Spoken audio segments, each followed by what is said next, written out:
Hi guys, today we're going to react to Flower and Badger Game by YORUSHIKA. This is a Buy Me Coffee request from DragonPhly. Thank you, DragonPhly. We appreciate your request and all your support. I'm under the weather, by the way, so I might sound like, yeah, that. Thank you, DragonPhly, for all the support you're sending our way, not just now, but for a while now. So, yeah, we appreciate it. Thank you very much. さよならを置いて僕に花も出せおぼつかぬままに夜が明けて誰もいない部屋で起きたそのぬくもり一つ残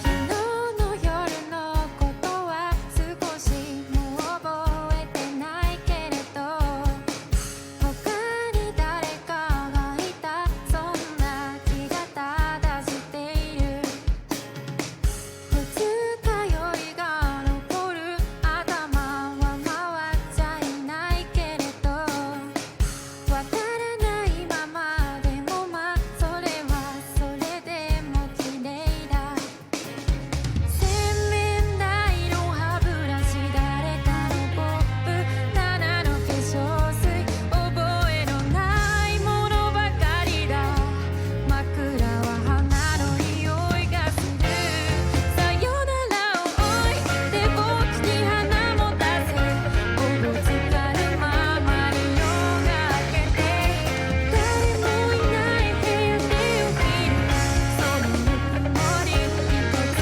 残して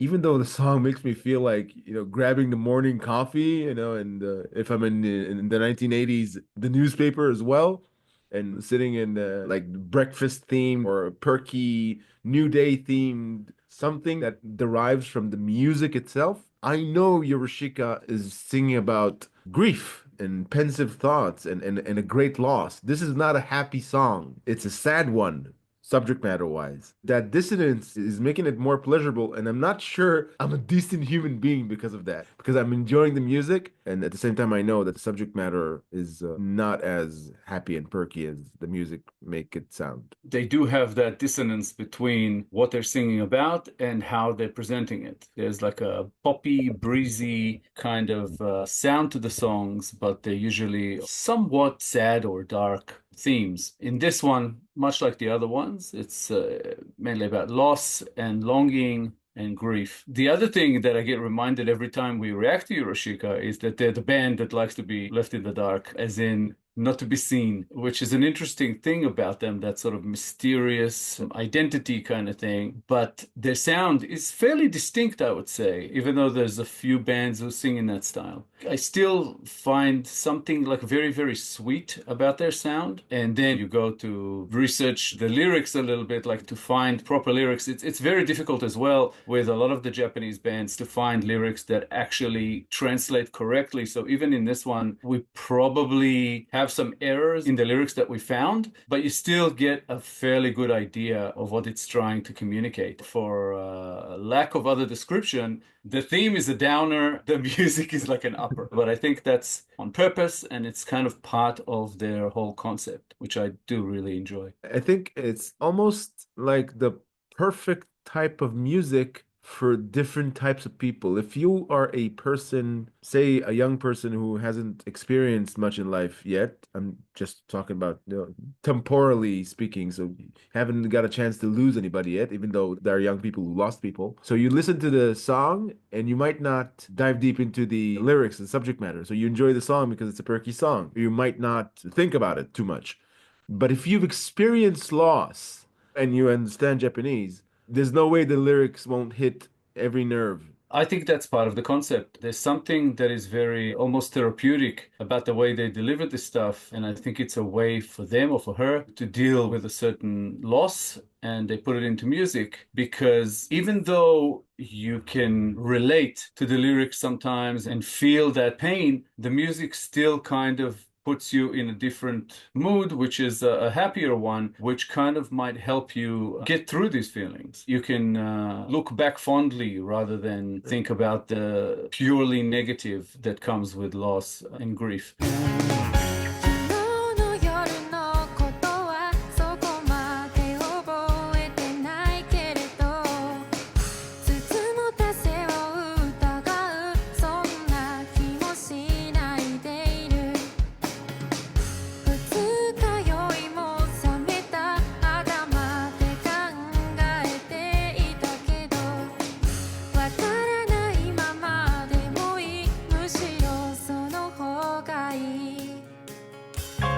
窓際さラベンダー汚れたシンクは見かけのマフラー覚えのないことばかりだ部屋には春の匂いがする浮き雲つかむような花も出せ誰も来ないまま日が暮れて夕日の差した窓一つ何も知らない僕を残してトゥトゥトゥトゥトゥトゥ昨日の夜のことも本当は少し覚えてるんだあなたのいない暮らしそれが続くことも今でもこの頭一つで考えてるばかり花一つも出せて消えたあなたのこと It is a possibility that there's an attempt there to mold the heavy subject matter into digestible, happy memories, because the song itself, generally speaking, is a culmination of voids left with this great loss.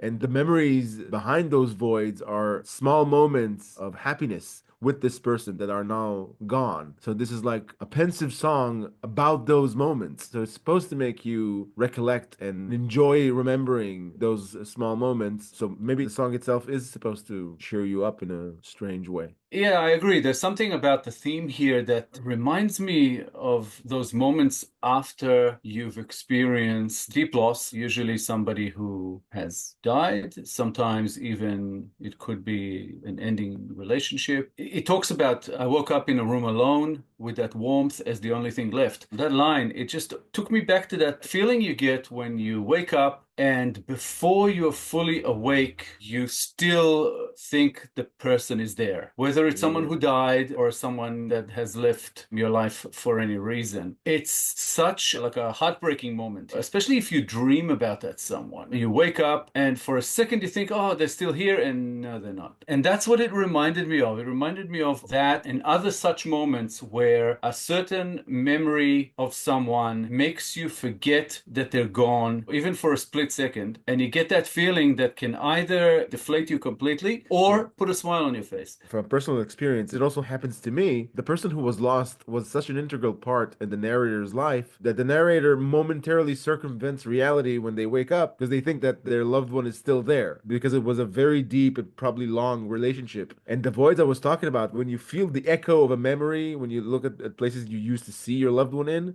it's like the entire world changes. It's like you are inside an abandoned dimension where that person used to be. So everything is lifeless and vacant. So deriving that sweet memory from those sights and scents that were of the person you loved, deriving a good feeling out of it, just leaving the sweet and keeping the grief at bay, in itself, it's an achievement. It took me a while before I could do that. You've actually just like termed it almost exactly. It's an echo of a memory. That's really what it is. And I think that this song, to some extent, talks about that from two directions. And one is how having that feeling and what it does to you. And the other one is that those echoes of memories with time become fewer and fewer and also get weaker. So you have less of that strong feeling and you're not sure what it is that you're exactly reminded of, and sometimes maybe even who that person is, but you know that it was someone, and you can't quite put the pieces together as easily, as quickly, or as strongly. Also, like that over time, you forget what certain people looked like and things like that, and unless you have photos next to you. It's something similar to that. And I think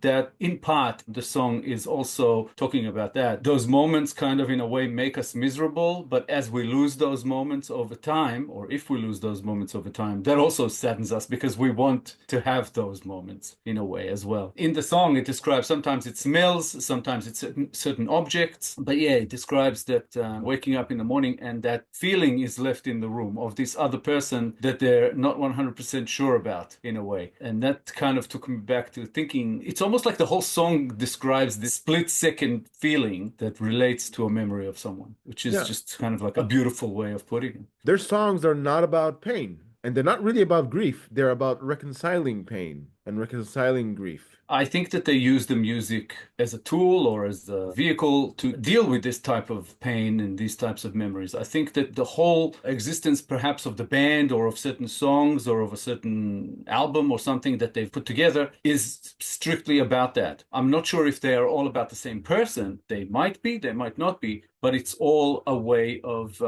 dealing with grief, I think.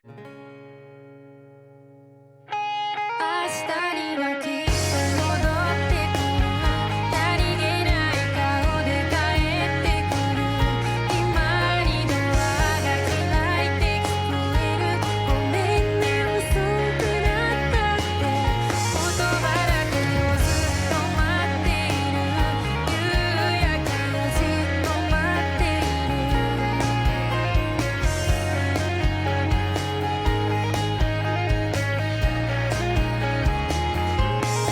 れてしまう前に花描け今日も一人また夜が来て誰もいない部屋で眠るそのぬくもり僕に残してバカみたい似合いは花も出せこの部屋にもまた春が来てあなたのいない街を生きるそのぬくもり僕に残して僕に一つ花を残して Beautiful. 言葉だけをずっと待っている夕焼けをずっと待っている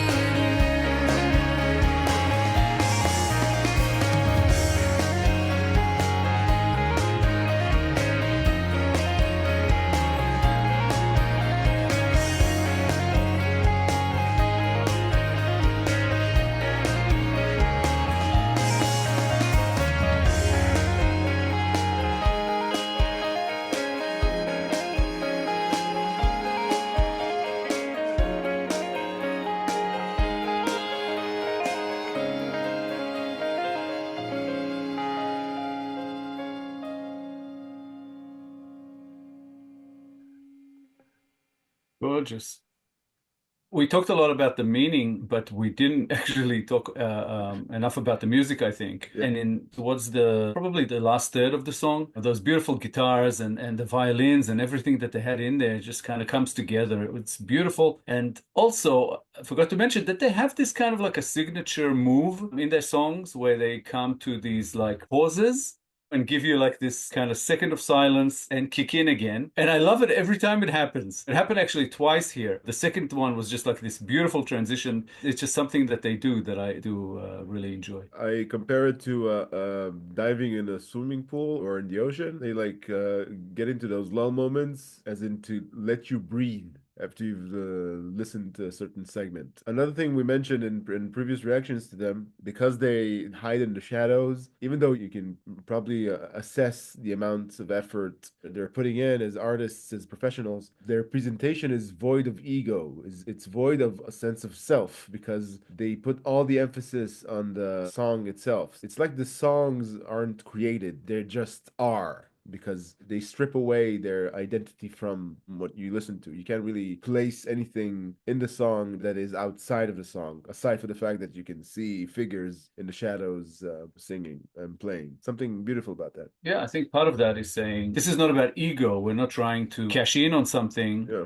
But this is for that therapy that we mentioned. This is something that we need to get out. It's a need more than a want or a desire to gain something, but just an innate need to kind of get it out to help get through certain things or something like that. That's kind of the feeling that you get. I'm sure that they have their own sort of motivations behind doing what they do and the way they do it. Towards the end, there was just this beautiful verse that said, "It's so stupid, but your love stays here as a given flower. Even in this room, spring will come again. I'm living in a town without you, left with that warmth for no one but me, left with a flower for no one but me." And that pretty much encompasses the whole thing, that the narrator thinks that this might be a stupid feeling, and even though it hurts now, I will get over it, even though it will remain with me in a way. But, spring will come again, but I will remain without you. I'll be left with these kind of echoes of memories, as you've termed it, but I will get by, which is kind of really beautiful. There's also a sense of owning the pain and owning the grief. Because their faces are hidden by the fact that you don't know what they look like, you as a fan or somebody that this subject matter really resonates with, you can't even console them. You can't even put a face on that person that is hurting, because I don't think they want to be consoled from outside sources. They want to own that pain. They want to own that grief. They don't need people to go, "Oh, I'm so sorry for your loss." It's like a respectful gesture for their lost loved one. And I think that's beautiful. I think they're sharing their grief, but it's a one-way sharing. They're not expecting anything back in a way, which is interesting because it looks like their whole concept is to do with the fragility of human connection. Thank you, DragonPhly, for this request. Another in a long line of fantastic requests from you. We appreciate all the support coming our way. Keep it coming. Thanks a lot. Yeah, thank you, DragonPhly, for yet another request by YORUSHIKA. We enjoyed reacting to this song very much. We appreciate YORUSHIKA, and we appreciate you and all your support. Thank you very much. If you enjoyed this episode, guys, please be sure to like, subscribe, comment, and click the little bell icon so you'll get notified on all our future videos. If you have a song in mind you'd like us to react to, please make it through Buy Me a Coffee so we'll get a chance to get to it. All contributions are, of course, very much appreciated. Thank you all for sticking with us. Thank you all for your time. As we do with all our other artists, this is our third YORUSHIKA reaction, and so they will now have their own playlist. It should be up on the screen sometime about now, so give it a click, check it out, see our previous reactions to them. They're absolutely amazing. Check them out. Let us know what you think. Thanks again, guys. We appreciate all the support coming our way. We'll be back in a couple of days with a new episode, and we hope to see you all then. Thanks, guys. See you soon. Bye, guys.